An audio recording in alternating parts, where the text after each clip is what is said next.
한 바리새인이 예수께 자기와 함께 잡수시기를 청하니, 이에 바리새인의 집에 들어가 앉으셨을 때에 그 동네에 죄를 지은 한 여자가 있어 예수께서 바리새인의 집에 앉아 계심을 알고 향유 담은 옥합을 가지고 와서 예수의 뒤로 그 발 곁에 서서 울며 눈물로 그 발을 적시고 자기 머리털로 닦고 그 발에 입 맞추고 향유를 부으니, 예수를 청한 바리새인이 그것을 보고 마음에 이르되, 이 사람이 만일 선지자라면 자기를 만지는 이 여자가 누구며 어떠한 자, 곧 죄인인 줄 알았으리라. 시몬아, 내가 네게 이를 말이 있다. 선생님, 말씀하소서. 빚 주는 사람에게 빚진 자가 둘이 있어 하나는 500데나리온을 졌고 하나는 50데나리온을 졌는데 갚을 것이 없으므로 둘 다 탕감하여 주었으니 둘 중에 누가 그를 더 사랑하겠느냐? 내 생각에는 많이 탕감함을 받은 자니이다. 네 판단이 옳다. 하시고 그 여자를 돌아보시며 시몬에게 이르시되, 이 여자를 보느냐? 내가 네 집에 들어올 때 너는 내게 발 씻을 물도 주지 아니하였으되 이 여자는 눈물로 내 발을 적시고 그 머리털로 닦았으며 너는 내게 입 맞추지 아니하였으되 그는 내가 들어올 때로부터 내 발에 입 맞추기를 그치지 아니하였으며 너는 내 머리에 감람유도 붓지 아니하였으되 그는 향유를 내 발에 부었느니라. 이러므로 내가 네게 말하노니 그의 많은 죄가 사하여졌도다. 이는 그의 사랑함이 많음이라. 사함을 받은 일이 적은 자는 적게 사랑하느니라. 이에 여자에게 이르시되, 내 죄 사함을 받았느니라. 함께 앉아있는 자들이 속으로 말하되, 이가 누구이기에 죄도 사하는가? 예수께서 여자에게 이르시되, 내 믿음이 너를 구원하였으니 평안히 가라. 오늘 설교의 제목은 신앙의 온도차입니다. 신앙의 온도차. 오늘 본문을 보니까 신앙의 온도차를 보이는 두 사람이 나옵니다. 예수님을 대하는 신앙의 온도차가 극과 극을 이루는 두 사람이 나옵니다. 한쪽은 시몬이라는 이름의 바리새인이었고요. 또 한쪽은 예수님께 향유를 부은 여인이었습니다.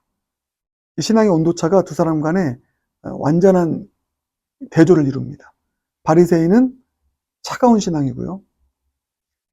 향유 부은 여인은 뜨거운 신앙. 그 뜨거운 신앙이 눈물로 주님 앞에 나아가는 신앙으로 표현됩니다.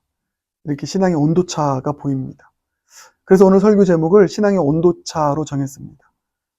오늘 두 가지 좀 묵상하기 원하는데, 신앙의 온도차를 주제로요.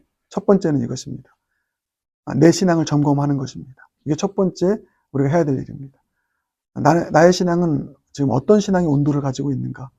차가운 신앙의 바리새인과 뜨거운 신앙의 향유 부은 여인의 이 모습을 우리가 함께 살펴보면서 우리 자신의 신앙의 온도를 한번 점검해 볼 수 있는 시간이고요. 두 번째, 우리의 신앙이 뜨거운 신앙, 결국 이 여인의 신앙 되어야 되지 않겠습니까? 뜨거운 신앙 되기 위해서는 무엇이 필요한가? 이것도 두 가지 차원에서 알아보겠습니다. 자, 먼저 한번 점검해 보겠습니다. 나는 차가운 신앙인가? 뜨거운 신앙인가? 바리새인의 신앙인가? 여인의 신앙인가? 나의 신앙의 온도를 점검해 보기 원하는데, 그 점검 기준은 크게 세 가지입니다. 이 바리새인과 여인 간에 이 세 가지가 완전히 다르거든요. 그걸 예수님께서 직접 말씀하십니다. 그 세 가지가 점검 기준입니다. 함께 살펴보겠습니다. 먼저 첫 번째는 예수님의 발을 씻는가, 씻어주는가, 씻어주지 않는가입니다. 발 씻음. 그게 44절이죠. 그 여자를 돌아보시며 시몬에게 이르시되, 이 여자를 보느냐? 내가 내 집에 들어올 때에 너는 내게 발을 씻을 물도 주지 아니하였으되 이 여자는 눈물로 내 발을 적시고 그 머리털로 닦았으며. 바리새인은 예수님 발 씻어주지 않았습니다. 물도 내주지 않았습니다.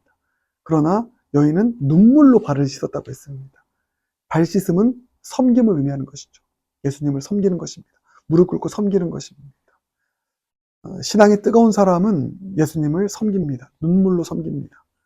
그러나 신앙이 차가운 사람은 예수님을 섬기지 않습니다. 그 신앙에 발 씻는 섬김이 없습니다.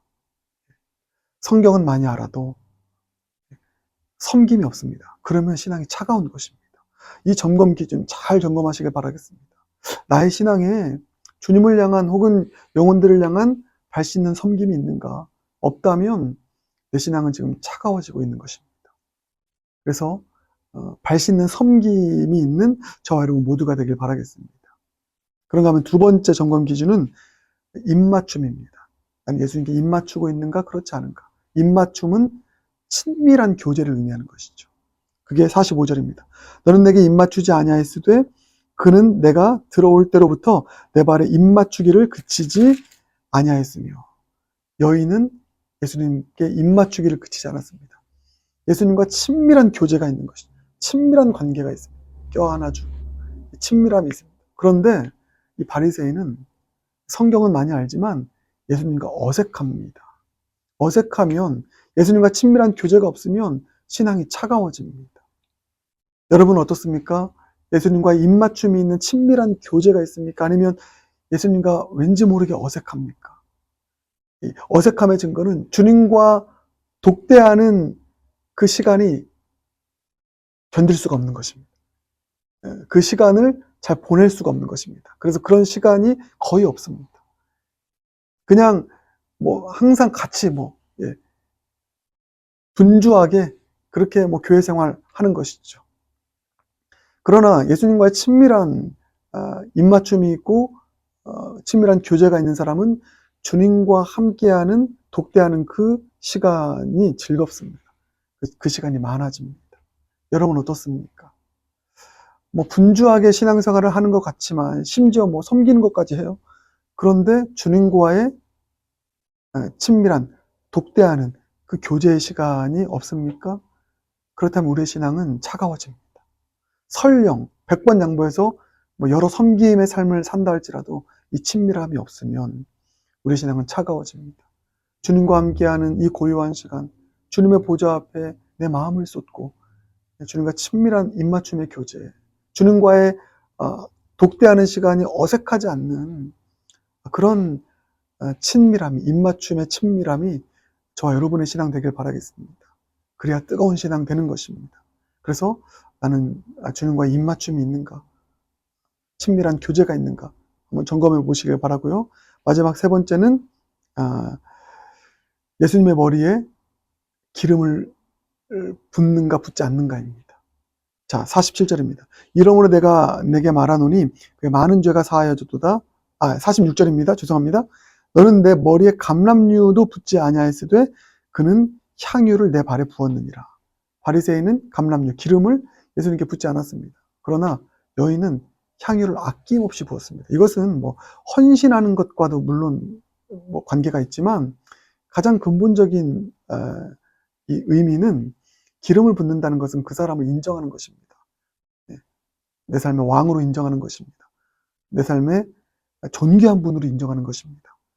존귀한 분으로 인정하고 가치를 높인다는 것, 이것을 의미하는 것이죠. 그게 뭡니까? 예배하는 것입니다. 주님만이 나 예배의 대상이 되는 것입니다. 다른 것을 예배하지 않는 것입니다. 주님만을 존귀히 여기고 주님만을 예배하는 것. 근데 이 바리새인은 예수님만을 존귀하게 여기고 예배하지 않습니다. 예수님이 이 바리새인의 삶의 왕이 아니십니다. 메시아가 아니십니다. 그래서 본문 보면 이 바리새인은 예수님을 선생님이라고 부릅니다. 왕이라고 부르지 않습니다. 예배의 대상이 아닙니다. 그러나 이 여인에게 예수님은 왕입니다. 메시아입니다. 기름 부음 받은 자인 것이죠. 예배의 대상입니다. 여러분 그렇습니다. 예수님을 존귀히 여기고 그분만을 예배하는 것, 이게 우리의 신앙이 차가워지느냐 뜨거운 신앙 되느냐를 결정짓는 또 하나의 요인 중에 하나이다. 주님만을 예배하는 삶, 이게 뜨거운 신앙으로 가는 아주 지름길 중에 하나이다. 이 사실을 기억하길 바라겠습니다. 자, 정리하겠습니다. 이 세 가지 점검 기준이요. 내 신앙이 차가운 신앙인가 뜨거운 신앙인가를 점검하는 세 가지의 기준. 뭐라고 했습니까? 첫 번째, 나는 발을 씻고 있는가? 발을 씻어주는가? 섬김이 있는가? 또 하나는 뭡니까? 입 맞추는가? 예수님과의 함께하는 시간이 친밀한가? 아니면 어색한가? 또 세 번째 뭐라고 했습니까? 기름을 붓는가, 향유를 붓는가, 존귀히 여기는가, 예수님만을 왕으로, 메시아로, 예수님만을 예배하는가, 아니면 예배자의 삶을 살아가지 않는가. 이 세 가지 점검 기준 가지고 한번 오늘 점검하길 바라겠습니다. 그래서 차가운 신앙이 아니라 이제는 뜨거운 신앙으로 발을 씻겨주고 친밀하게 입 맞추고 예수님의 머리에 기름을 부을 수 있는, 예수님만을 예배할 수 있는, 이 세 가지의 신앙이 저와 여러분의 신앙 되어서 뜨겁게 눈물로 주님께 나아가는 그런 신앙, 그 뜨거운 신앙이 살아있는 신앙 되고요, 감격이 있는 신앙 되고요, 기쁨의 신앙이 되고요, 감동이 넘치는 신앙, 살아있는 신앙으로 우리의 삶을 변화시킬 줄 믿습니다. 그래서 뜨거운 신앙 되길 바라겠습니다. 그런가 하면 이제 두 번째 우리가 함께 살펴볼 게 뭐라고 했죠? 어떻게 하면 이런 뜨거운 신앙 될 수 있는가? 이거 두 가지로 제가 말씀드리겠습니다. 꼭 기억하시길 바라겠습니다. 여러분 영락 다이어리에 오늘 설교 잘 정리하시면 좋겠습니다. 두 가지인데 첫 번째는 어떻게 해야 이렇게 뜨거워질 수 있는가? 제가 첫 번째 이야기 때도 다 말씀드렸는데 이미 다 힌트가 들어가 있죠. 바리새인은 예수님을 손님 중에 하나로 여겼습니다. 자기 집에 초대하는 여러 손님 중에 하나로 여겼습니다. 예수님은 손님일 뿐이었습니다. 근데 손님도 VIP가 아니었습니다. 그냥 하찮은 손님 가운데 하나였습니다. 그러니까 발도 안 씻어주죠.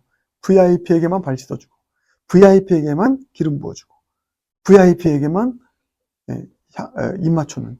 예수님은 여러 그냥 손님 가운데 하나. 그러니까 예수님 인정해. 나는 예수님 살아계신 거 인정하고, 그런데 그냥 여러 사람들 중에 하나. 여러 내가 그냥 좋아하는 사람들 중에 하나. 이 정도 수준인 것이죠. 예수님이 바리새인에게는 손님에 불과했습니다. 하찮은 손님에 불과했습니다. 그러나 이게 중요하죠. 여인에게 예수님은 주인이었습니다. 바리새인에게는 그 집의 손님 중에 하나였는데 여인에게는 예수님이 자신의 삶의 주인, 이 집의 주인, 이 공동체, 이 마을의 주인, 또 온 이 열방의 주인, 여인에게 예수님은 주인이었습니다. 주인이었기에 종이 되어서 발을 씻어준 것이고요. 주인이었기에 아낌없이 기름을 부어서 예수님을 존귀히 여길 수 있었던 것입니다. 여러분에게 예수님은 손님 중에 하나입니까? 아니면 주인입니까? 여러분의 마음에 예수님은 손님으로 존재하십니까? 아니면 진정 주인으로 존재하십니까? 우리 공동체에 예수님은 손님이십니까? 아니면 다스리시고 통치하시는 주인이십니까? 예수님을 진정으로 주인으로 모실 수 있는 저와 여러분 되길 바라겠습니다. 예수님이 내 삶의 주인이다 라고 하는 이 인식이 강할수록 우리의 신앙은 더 뜨거워지고 진지한 신앙 될 줄 믿습니다. 그런가 하면 여인의 신앙이 뜨거운 신앙 될 수 있었던 두 번째 이유는 받은 은혜가 많아서입니다. 받은 은혜가 많아서. 이게 오늘 본문의 핵심적인 메시지입니다. 은혜가 많으니까, 받은 은혜가 많으니까 이렇게 주님을 섬길 수 있는 것입니다. 여러분 오늘 본문을 볼 때 향유를 붓지 않습니까? 이 향유 아낌없이 깨트려서 주님을 섬깁니다. 그 향유가 1년치 임금이었습니다. 엄청난 헌신을 합니다. 여러분 누가 주님을 이렇게 섬길 수 있을까요? 누가 주님의 나라를 위해서 이렇게 헌신하고 섬기고 수고하는 삶을 살 수 있을까요? 부자가요? 넉넉한 사람이요? 시간 있는 사람이요? 아닙니다. 은혜 많이 받은 사람이 아낌없이 나의 것을 드릴 수 있는 섬김의 삶, 헌신의 삶, 주를 사랑하는 삶을 살아갈 수 있는 줄 믿습니다. 그게 예수님의 말씀입니다. 자, 47절. 이러므로 내가 내게 말하노니 그의 많은 죄가 사하여 줬도다. 이는 그의 사랑함이 많음이라. 사함을 받은 일이 적은 자는 적게 사랑하느니라. 사랑을 많이 받았대요. 은혜를 많이 받았대요. 특별히 죄사함의 은혜를 너무 많이 경험한 것입니다. 나는 이렇게 큰 죄인인데 이 죄인을 용서하시고 사랑하시고 다시 회복시켜 주신, 나의 모든 죄를 사해 주신 그 주님의 놀라운 그 은혜, 그 은혜가 클수록 아낌없이 향유를 깨트려서 주님을 섬기게 된다. 뜨거운 신앙이 된다. 우리의 신앙 뜨거운 신앙 되게 하는 것, 우리의 신앙 아낌없이 드리는 신앙 되게 하는 것은 은혜 많이 받을 때, 특별히 죄사함의 은혜를 많이 경험할 때. 여러분, 그렇습니다. 그래서 은혜가 중요한 것입니다. 이번 한 주간 주제가 죄를 사함입니다. 여러분, 예수님의 그 놀라운 그 사랑과 은혜를 이번 한 주간 깊이 경험할 수 있길 바라겠습니다. 예수님의 은혜, 어떤 은혜입니까? 이 여인은 가장 큰 죄를 지은 사람 중에 하나였습니다. 그러나 그 어떤 죄를 지었다 할지라도 그 죄를 난 용서해 줄 거야. 사해해 주시고 회복시켜 주시는 그 죄사함의 은총을 깊이 경험할 때 뜨거운 신앙의 온도로 주님을 섬길 수 있었던 것입니다. 여러분도 마찬가지입니다. 어떤 죄를 지었든, 제가 이번 한 주간 계속 강조하는 게 이거죠. 어떤 죄를 지었든 주님은 여러분을 사랑하십니다. 그리고 죄를 용서할 수 있는 넉넉한 십자가의 사랑을 가지고 여러분에게 찾아오십니다. 그 사랑을 받아들이길 바라겠습니다. 그 죄사함의 은총을 다 받아 누리길 바라겠습니다. 그 죄사함의 은총 경험하여서 뜨거운 신앙 가지고 주님 사랑하고 섬길 수 있는 저와 여러분 모두가 되길 주님의 이름으로 축복합니다. 함께 기도하겠습니다. 사랑의 주님, 우리의 신앙, 차가운 신앙이 아니라 뜨거운 신앙 되게 하여 주시옵소서. 주님, 발을 씻어줄 수 있고 친밀한 교제를 할 수 있고 또 향유를 부으며 기름을 부으며 주님을 예배할 수 있는 이 뜨거운 신앙, 우리의 신앙 되게 하여 주시옵소서. 주님이 손님이 아니라 주인 될 때 우리의 신앙, 뜨거운 신앙 될 줄 믿습니다. 은혜 많이 경험할 때, 특별히 우리의 죄를 사하시는 주님의 은혜를 경험할 때 우리 신앙, 뜨거운 신앙 될 줄 믿사오니 주님, 그 죄사함의 놀라운 그 은총을 경험할 수 있는 우리 모든 성도님들 되게 하여 주시옵소서. 은혜 많이 받아서 뜨겁게 주님 사랑하는 그런 신앙인들 모두가 되게 하여 주시옵소서. 예수님 존귀하신 이름으로 기도드립니다. 아멘.